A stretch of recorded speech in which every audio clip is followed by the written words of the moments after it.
Okay, so Iran has a lot of disadvantages, okay? But I want to discuss right now there are three major advantages that they need to emphasize if they are to survive this war, all right? The first is the idea of faith. All right? So remember that the Iranians are Shia. And as such, it's a religion of martyrdom, of eschatology, of individual sacrifice for the greater good. The Shia are not afraid to die. And because their great religious leader, the Ayatollah Khamenei, was assassinated by the Americans and Israelis, they are motivated to seek vengeance, to martyr themselves for the greater good, to seek eternal paradise, okay? Jihad.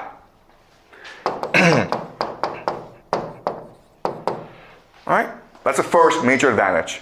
The second major advantage is terrain. And all this means is that Iran is a mountainous country. And it's huge. It's 3 times the size of Iraq. So it's very hard for America to invade the country. In fact, most analysts will tell you it is suicidal for the American military to invade Iran. It is a mountain fortress, okay? It's a fortress.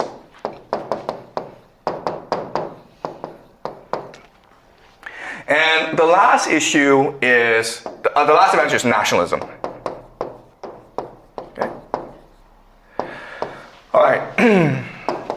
So the Iranians are Persians. And the Persians go back 5,000 years. It is one of the greatest civilizations in human history. And as we discussed last semester, in the ancient world, there were 3 great civilizations, right? The Jews, the Greeks, and the Persians. And the Persian culture, it's vast, it's beautiful, and it's deep. And that's what gives the Iranian people a lot of pride. Okay? So when they're fighting, they're not just fighting for their religion, they're not just fighting for their homes, they're fighting for the entire civilization that goes back 5,000 years. Right? So these are the 3 major advantages that the Iranians have. Okay? Faith means that they're not afraid to die for what they believe in. Terrain means that the Americans will have a hard problem invading the country. Nationalism means that the people of Iran know what they're fighting for. All right? So, but again, remember, everything that it seems like an advantage can be a disadvantage as well. All right? So, let's go over what the problems are. With faith, you might have an issue of blindness, okay? Or zealotry, where you're not afraid to die, but that means that you're not thinking strategically, okay? Maybe you're gonna waste too many soldiers on the battlefield. They're brave, but they're kind of stupid as well.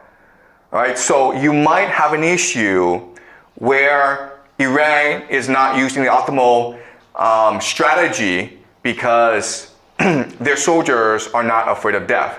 And we're already seeing that where the Americans have already blown up and destroyed the Iranian Navy.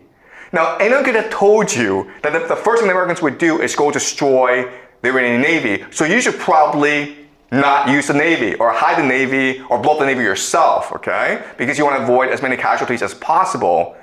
But they didn't do that, and the Americans have now destroyed the Iranian Navy, all right? So that's the issue of faith. Terrain, yeah, it's a fortress, but it can also be a prison, right? Where you're just sort of stuck there, and because it's a mountainous region, it doesn't have that many resources. So Americans can actually disrupt your water supply, disrupt your electricity, okay, and cause general poverty and hardship for your people, okay? And then nationalism, yes, Persia is a great culture, but remember that Iran is an ethnically diverse country. In fact, only 50% of the population of Iran are Persians. Others are different minorities, okay? All right? So you have then ethnic divisions, right? Okay? So looking at this, now we know exactly what the American strategy will be. Basically, the strategy will be to inflict as many casualties as possible on the Iranians. All right? To kill as many people as possible.